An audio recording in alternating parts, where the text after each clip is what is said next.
Здравейте, приятели! Днес ще опаковаме една пратка, която е готова вече.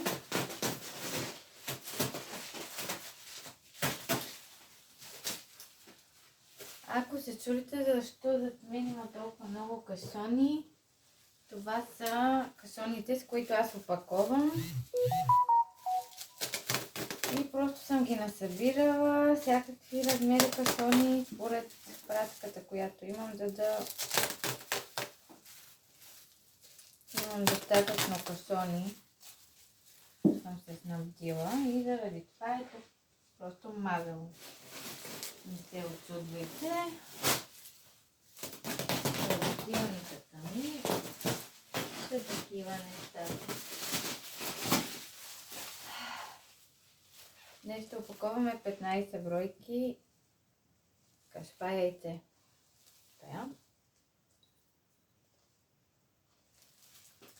За Великден сега е бум на тези кашпи. Просто поръчате ги постоянно, защото им трябва за декорация. После идват абитурентите и всякакви неща постоянно идват. Але тиксото е пред мен и аз не го виждам. Защо пък?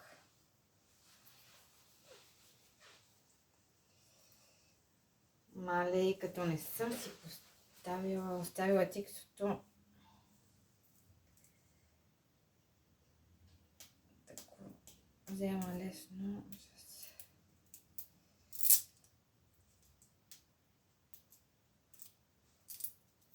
Да. Ами, вие какво правите? С какво се занимавате вие?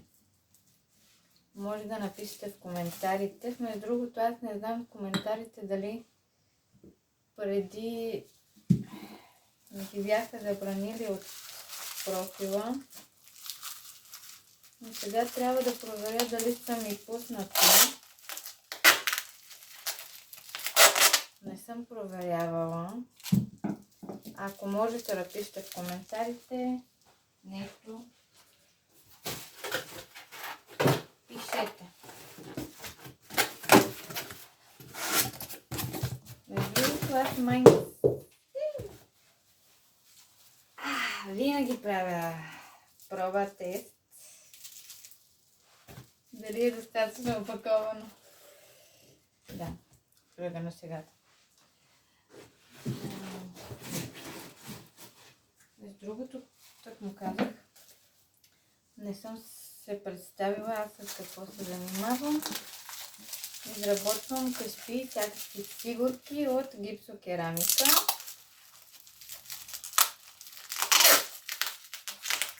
Ще оставя под видеото страничката ми, която може да разгледате в Facebook. От 2 години вече се занимавам с това.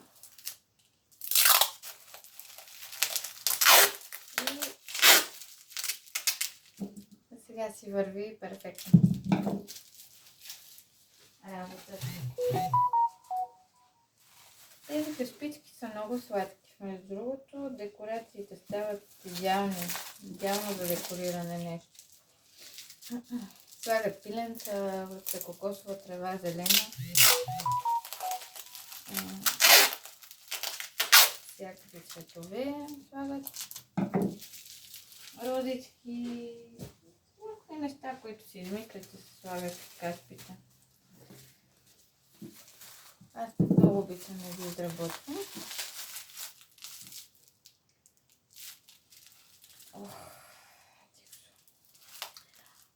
Да, може да напишете в коментарите вие с какво се занимавате. Ми е интересно моите последователи в YouTube с какво се занимават. Дори да са 30 на брой, ми е интересно.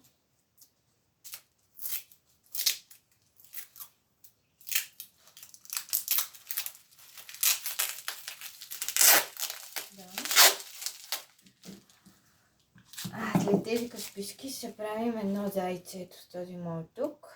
Оп! И това зайче е много сладко. Аз съм си направила модъв между другото.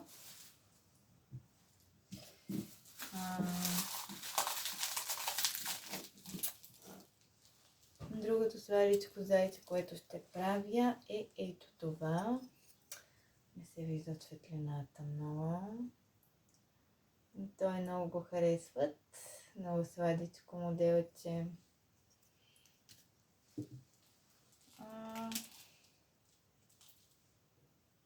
Ето пак загубих това тиксо. Значи, общо взето, при мен това е работата. Сутрин се започва с отливането. Ето, отлива се модовете, тук бъркаш, отлива, спръткаш, спират, вадиш. Момент само. Защото камерата не си нагласих. Както трябва. Не знам дали е добре.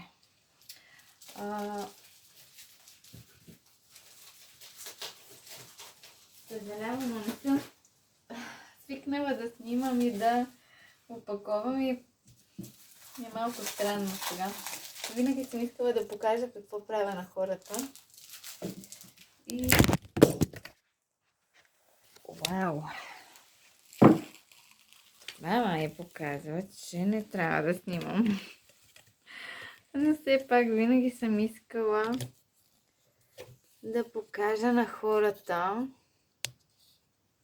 с какво се занимавам.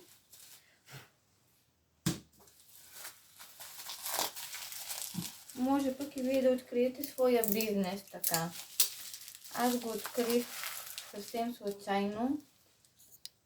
Също така, не от клип, от снимка беше. Намерих една група с моите материали, които работя. Случайно една жена беше публикувала някаква нейна ръчна изработка. И аз открих тази група с моите материали, с които аз ще започна работа. И това беше много интересно за мен, защото аз отдавна търсех такива материали, но не знаех как се казват. Не знаех материалите, как да си ги намеря. Исках да се занимавам с нещо ръчно изработено, което аз да си го изработя. И който се интересува, може да ми пише налично за нещо, каквото мога да помогна.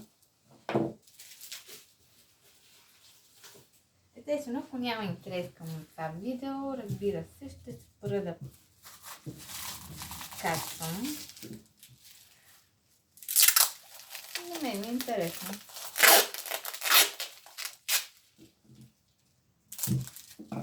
Чакай да не объркаме бройките.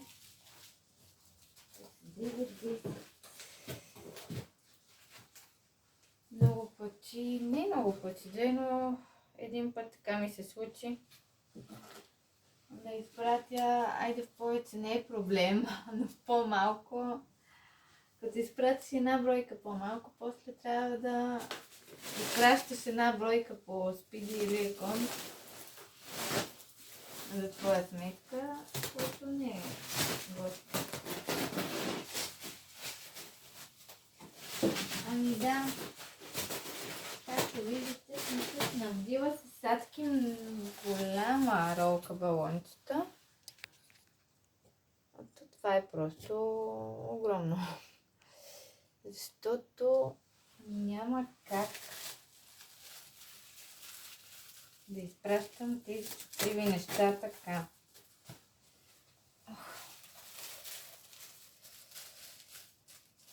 Така, там са 10, станаха ми още 5. Ако нещо ви е интересно, искате да ме питате, може също и под коментарите. да ме питате.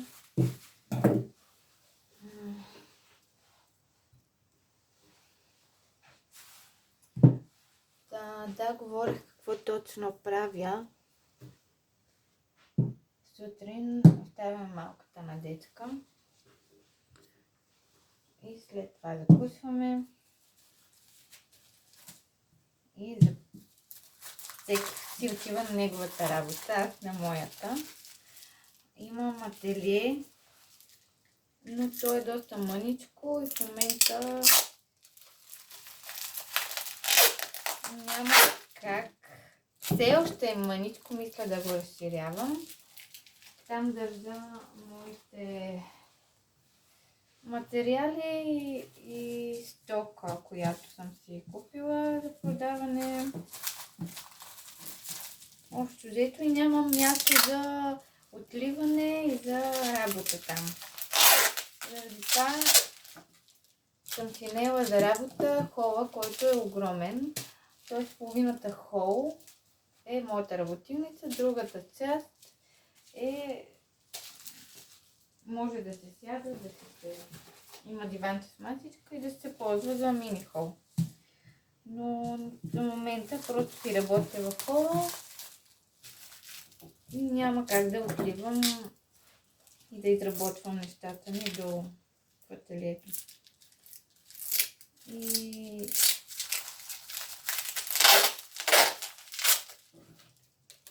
идвам, отливам нещата ми, които имам. По принцип се чака 15 минутки минимум, според зависи отливката каква е. Се чака преди да се извади самата фигура. И през тези 15 минутки там гледам да отговоря на хората, които са ми писали съобщения, които искат да поръчат нещо. И това е общо взето. Когато стане обяд, гледам вече да опаковам, ако е една пратка или две, до 3 най-много пратки, да ги опаковам към обяд, за да може да ги изпратим след обяд по куриерите. И след това отново отливам, връщам се, отливам. Общо взето е работа, която може ти да си решиш кога да работиш. Нещо стана. Така че мисля, че е идеално.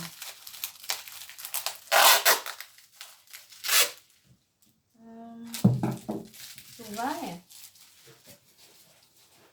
Съжалявам, че говоря така малко бъркано, но не съм свикнала да говоря много пред камера.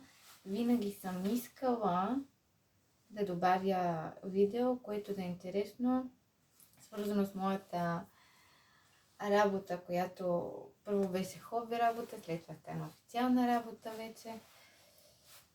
И да, ако ви е интересно нещо, това са зайчетата, които са по поръчка за един рожден ден на едно детенце. Все още не са отцветени, но ще ги отцветявам. И отново мога да заснема тогава някое клипче. Да, те са за другия метод.